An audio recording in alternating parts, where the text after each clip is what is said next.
Yo, this is Asa Banton in SAT building, baby. You're watching SAT Telecom, that's the #1 choice. Boom!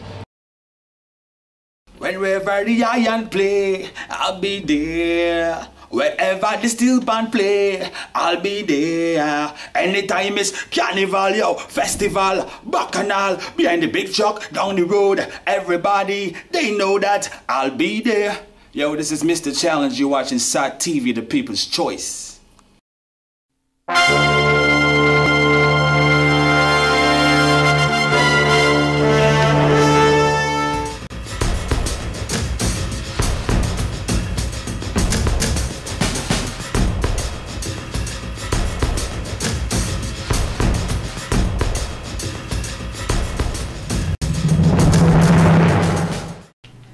Good evening and welcome to SAT TV News. I am Shanna Esprit, your presenter. In our top stories today, Duke of Edinburgh hosts extreme Easter egg hunt. Opposition MP warns of possible civil unrest in St. Kitts Nevis. Government loses deportation appeal. And in sports, Maho Soccer Strikers and Loda FC secure victory in the FA's All-Ireland League. Details of these and other stories after the break. SAT Telecoms. And I'm a tutuni. Big up, one love.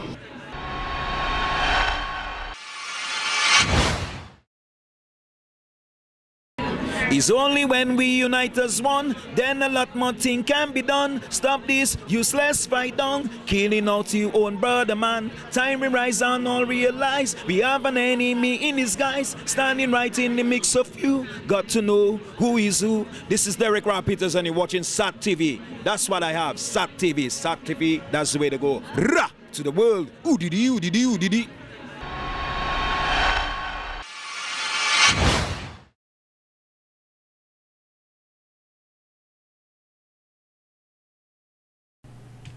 Thank you for staying with us. Young people definitely showed that they can overcome the negative stigma that overshadows their positive abilities. This was shown as students from the Portsmouth Secondary School participated in the 3rd By Dominica Extravaganza with a variety of creative and unique products. Can you tell us your name? Makisha Mant. And what school are you attending? Portsmouth Secondary School. What form? 5th form. Okay. I see that you have a variety of products here. Can you tell us about some of your products? First, we have the plantain chips made from green plantain and sweet salt. We derived the name from a group of just having fun. We have shampoo, coconut oil and lime, methanol, and ginger wine and seasoning homemade. Mr. Severin McKenzie, Public Relations Officer of the Dominica Manufacturers Association, said he opened the invitation for the extravaganza because he was impressed by the exhibition that the students organized on entrepreneurship. Ms. Gladys Joseph, a business teacher from the PSS, expressed how proud she is of her students for taking the initiative to manufacture quality products. I see a lot of creative ideas here. Were the teachers also involved in helping the students come up with certain ideas, or did the initiative come from them? Okay, we gave them little ideas, but to be honest, it was beyond our expectations. We were so amazed with what they came up with. It was way beyond.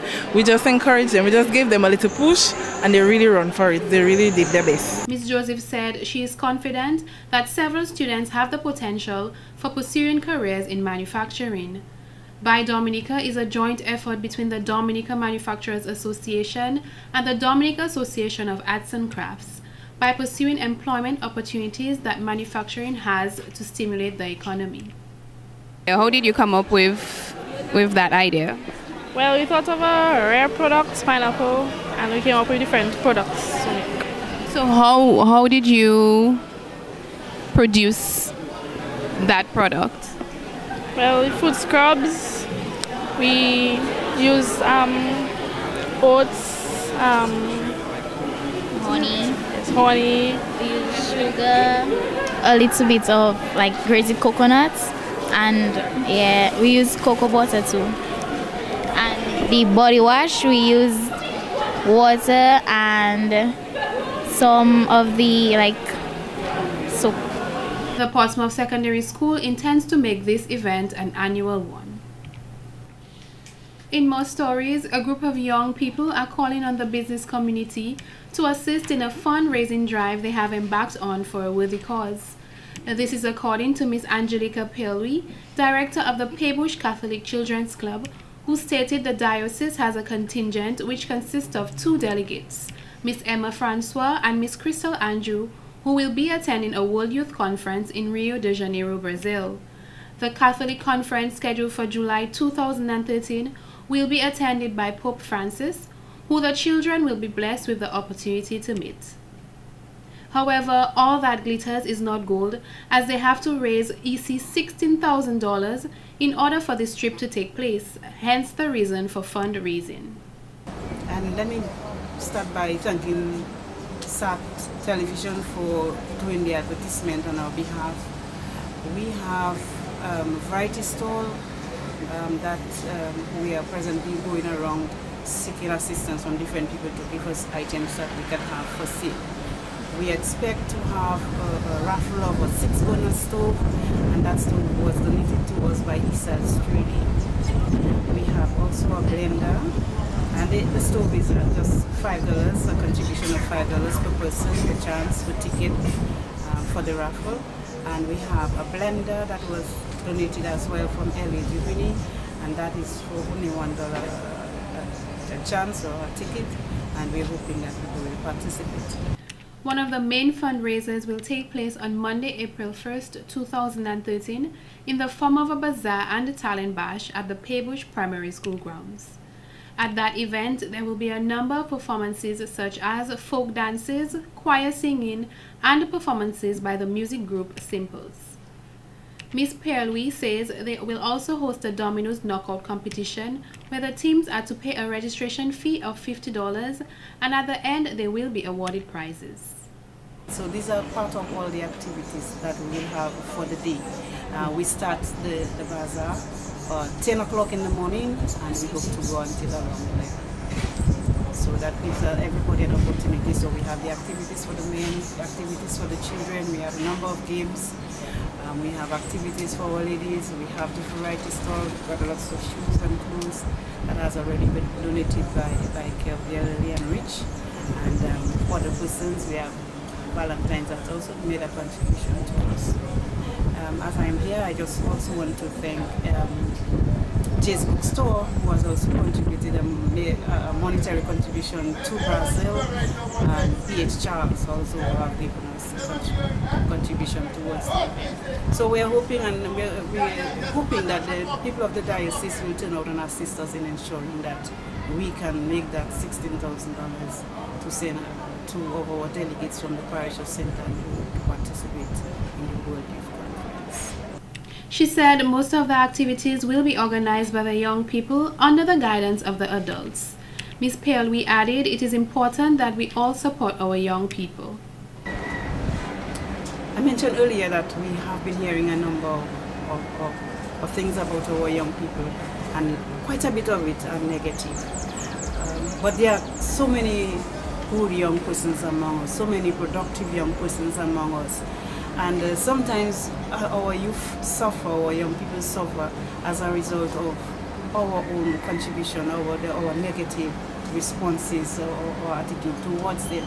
And I'm saying to us that we need to learn to maybe change our clothes, we meet them somewhere and help them to make that difference. Nobody is born bad. There's no bad person in this world. Circumstances sometimes, based on the trend that we take, makes us who we are, or help to determine what path we take in life. But our young people need our support, they need our guidance. And when we cannot say a good word for a young person, or we cannot do something good to them, we should at least say nothing. And by saying nothing, they will hear us. Because that can help make a difference, especially those who we know that are different. She said we all need to continue to encourage our young people to do good, as there is good in everyone. She said we all need to continue to encourage our young people to engage in honorable behavior, as there is a positive side in everyone. Persons who would like to make a donation to the group can contact Ms. Pelwi on telephone number 285-1205. In other stories, in the Christian faith, Easter has come to mean the celebration of the resurrection of Christ 3 days after his crucifixion. It is the oldest Christian holiday and the most important day on the Catholic calendar due to the significance of the crucifixion and resurrection of Jesus Christ. Father Franklin Coffey, parish priest for St. Anne and St. Paul, says the events upon which Christianity is based, Easter Sunday is preceded by the season of Lent. This is a 40-day period of fasting and repentance, ending in Holy Week and followed by a 50-day Easter season that stretches from Easter to Pentecost. Well, we're celebrating the resurrection of Christ, you know, for me, in a nutshell, that is it. And, you know, celebrating the resurrection of Christ, where we also celebrating our baptism, because through our baptism we share in the death and resurrection of Christ. This is what our baptism does for us. Father Coffey says every year the Pope suggests a special theme, and last year the focus was on the Eucharist. However, this year the focus is on the Year of Faith, declared by Pope Benedict XVI. He had in mind, you know, the hope that each of us would embark on a journey of renewal, a journey of refreshment, a journey of rediscovery, and know personally the joy and a renewed encounter with the living Lord. Okay, so when we talk about the resurrection, when we talk about the living Lord, we are talking about Easter. Okay, so it's really knowing the power of the resurrection. And for us in the church, you know, it's a whole week. Well, it's a whole year, you know, starting. But we begin with Palm Sunday. 20 years ago, John Paul II declared Palm Sunday as World Youth Day. However, Father Coffey believes that this sends out a very powerful message to influence and persuade the youth to come together. He said in Dominica, Saturday, March 23rd was referred to as World Youth Day. However, it did not take away the focus from Palm Sunday. And there we will be inviting 12 men, in particular 12 men for the washing of the feet. And of course this is followed, then we also have the Easter Vigil on Saturday evening as well, starting at 8 p.m. Annually, the villagers of Campbell, they observe their village feast. In fact, that's the only church in the parish that has 2 village feasts. They have the Easter Monday, and in August they have the feast of the chapel, the chapel feast. Father Coffey believes this is an opportunity to bring people together as a community. It is anticipated that a number of choirs will come together to support the Campbell Catholic Church, and an invitation has already been extended to the cabinet. In more news, in an effort to create an out-of-the-box activity for young persons during the Easter holiday, the Duke of Edinburgh's Award has organized an Easter egg extreme hunt scheduled for Saturday, 30th, 2013. The challenging hunt, scheduled to begin from 10 a.m. at the Roseau Youth Center, is aimed at enhancing young people's knowledge of historical and natural sites located around Roseau and environs. Coordinator of the Roseau Youth Center, Chapter Duke of Edinburgh's Award Scheme, Ms. Kerry-Ann Remy, says this activity will also enable the young people aged 13 to 25 to develop a positive attitude towards clean and youth-oriented entertainment. Basically, it's a hunt that takes young people not only around Roseau but on the outskirts as far as Macushri this year, Grand Bay in the south, Macushri to the west, the southwest, Scott's Head, and also parts of the community of the valley, and make them realize the significance of the communities, also the historical content and the historical history of some of the places in those communities. So that's really what the program, the activity is about. They leave the Roseau Youth Center on the Saturday the 30th of March, and they go as far as the clues will take them until they find the final destination, which is within the clue. So they're not sure where they're going to end up until they arrive at the last clue.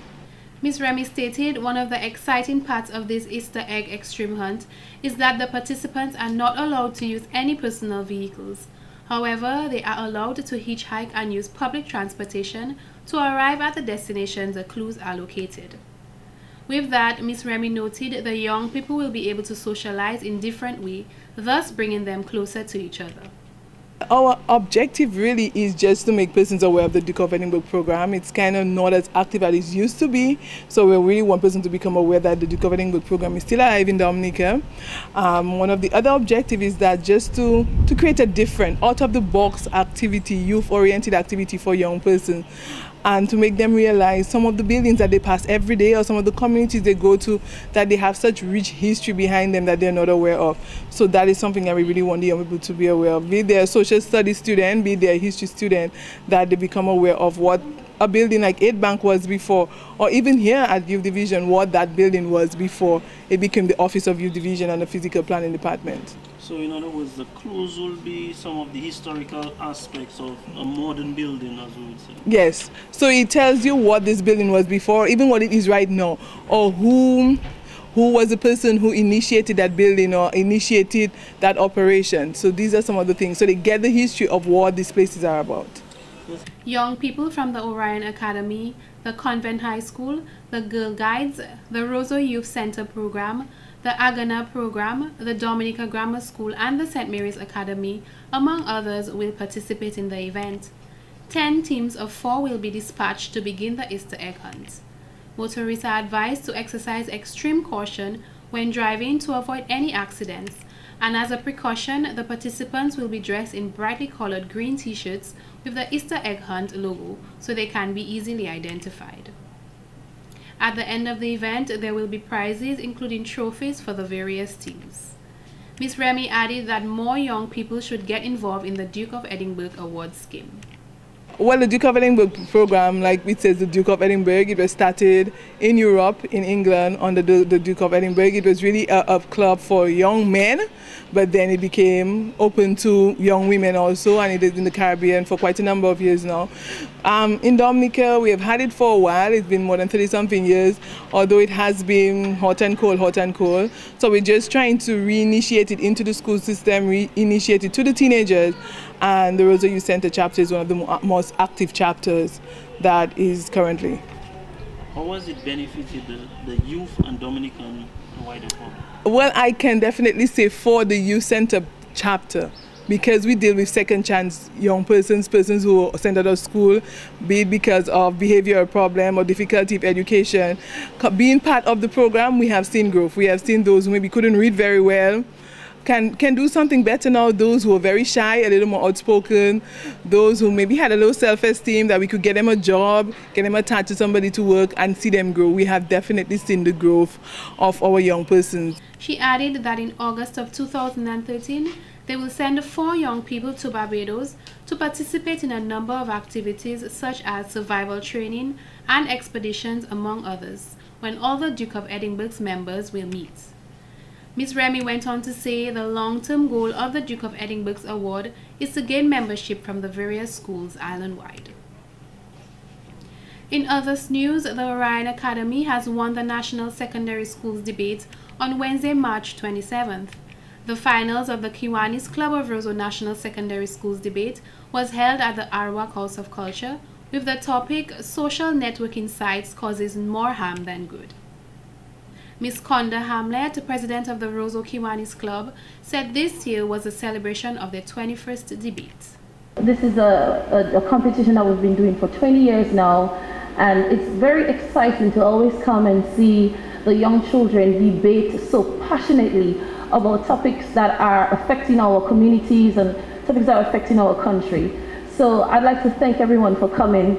I'd like to say a special welcome to the schools which are debating today, the schools from Orion Academy and Portsmouth Secondary. Hello to the media and to our judges and to members of the Kiwanis Club of Roseau. I'd also like to say a special good morning to members of the Social Security Department who are here today. So I'd like to say once again thank you, and I hope that you enjoy the debates.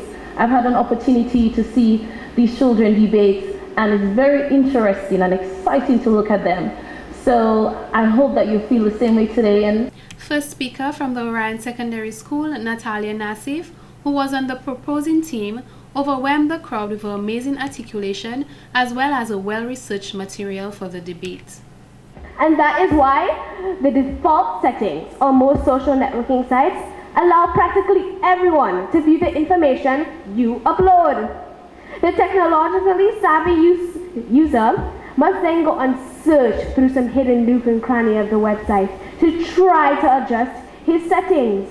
But for the sake of argument, let us assume a user, we will call him John, makes every attempt to protect his privacy from those he does not know.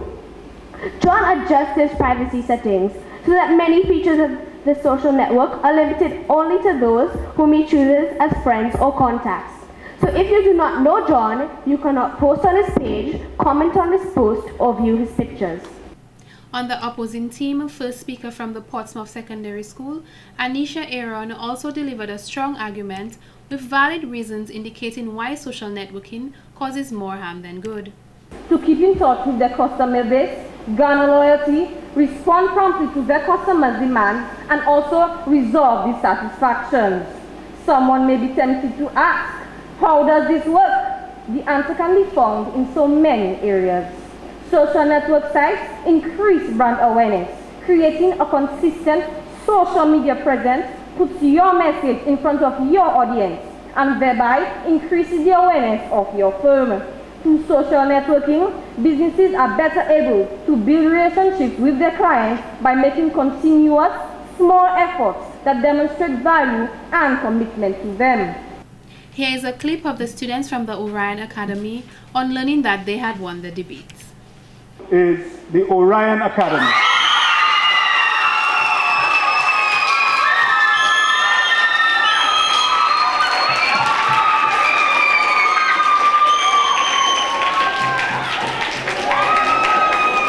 And they will also receive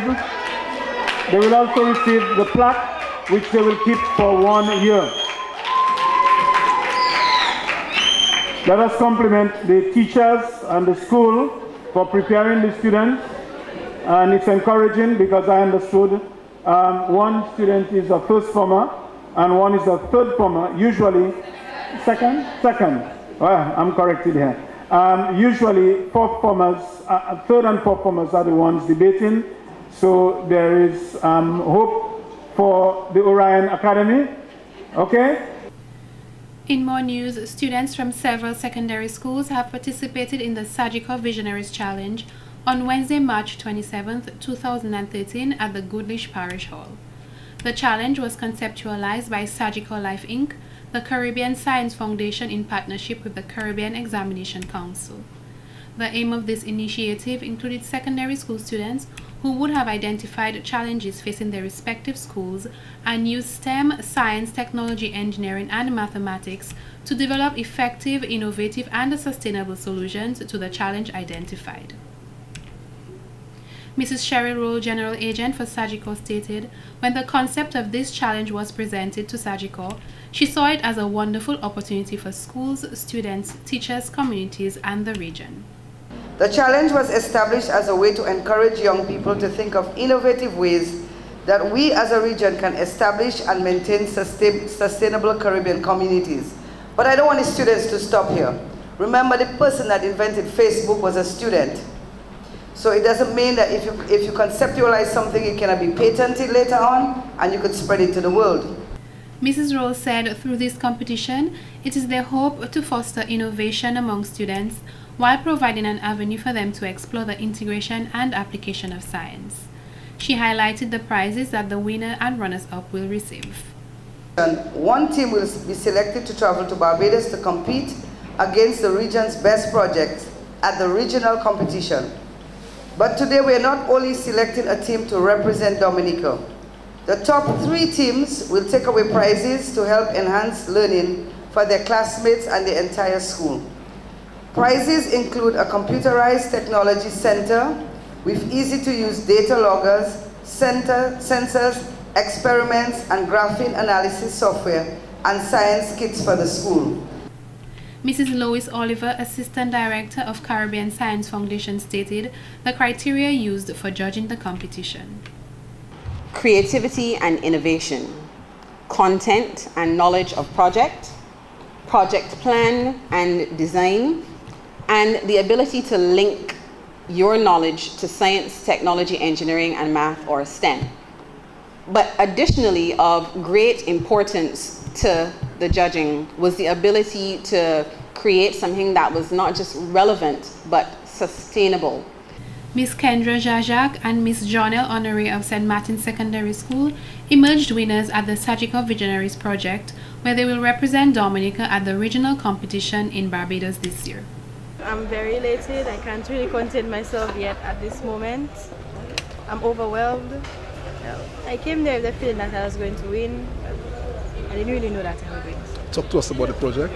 The project is basically about the type of toilet we presently have at school, and like we're facing challenges with the toilet, so we just came up with a suitable solution that make it sustainable for everyone.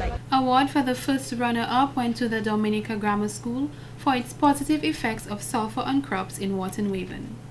They have achieved 10 Caribbean Examination Council approved science kits and a Caribbean Science Foundation computerized mobile science and a technology center. Convent High School placed a second runner for its Echo Tree Dine project. The school received 5 CXC approved science kits and a certificate. Dominica Grammar School won the award for Best Plan and Project Design.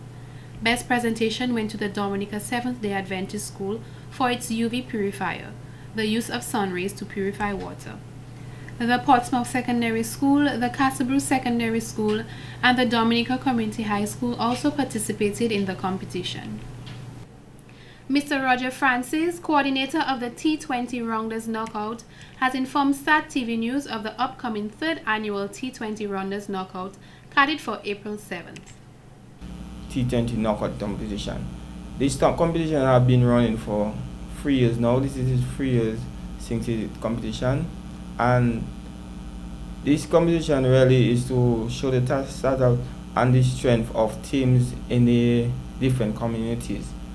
We bring teams together in Maho to play what they call T20 Rounders. The T20 Rounders started because of the National League Rounders is a 40 overs. If you have cricket, they have 2020 cricket.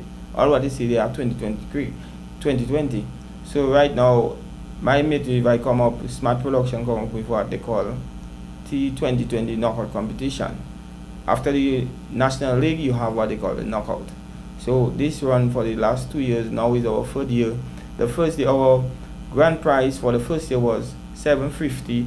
The second year was $1,000. This year, the grand prize of $1,500 will be awarded to the winner, and the individual with the most runs will be merited with a special prize. Mr. Francis says this is a 10-week competition that will run until June 16th. He is asking the public to show up in large numbers on this day in particular, because it is said to be the grand finale where a number of bands are expected to perform. He added, Rounders is not just a recognized sport in Dominica, and it should be. You have Abraham Brown are really trying to push it, but without the support of other business places and people, they're not thinking, because when you watch a team like KC United from Carib Reserve, that team has been in the league for the last 4 years, and they're always in the finals, and it's hard for them to get sponsors. So in that case now, it brings out the opportunity for them to win some money and put something into their club. Because Smart Production is what we're really looking forward to do is like you play. We organize a league. We organize a football league, a Rounders league, a cricket league, and we're looking for teams overseas to come to improve our players. When asked if he believes the young people are supported in these sports, Mr. Francis had this to say. The young people, they're trying something. They're trying to help themselves. They're going out every Sunday, paying their boss to go out and play rounders, play friendly rounders. But what they're benefiting from it? You need something. If you putting yourself all into something, you need to really benefit something from it, because every Sunday they're going out to different villages, which is a very good thing. But what they're benefiting from it? So right now we have what they call T20 Rounders, Knockout Rounders. It gives you opportunity. That's why I say I always remember my boy Stanford. For the past 3 years, our athletes have come together to compete in the T20 Rounders Knockout. This gathering represents not only sport, but a culture of fair play and regional relationships. This has been the local segment of the news. Coming up next, regional highlights.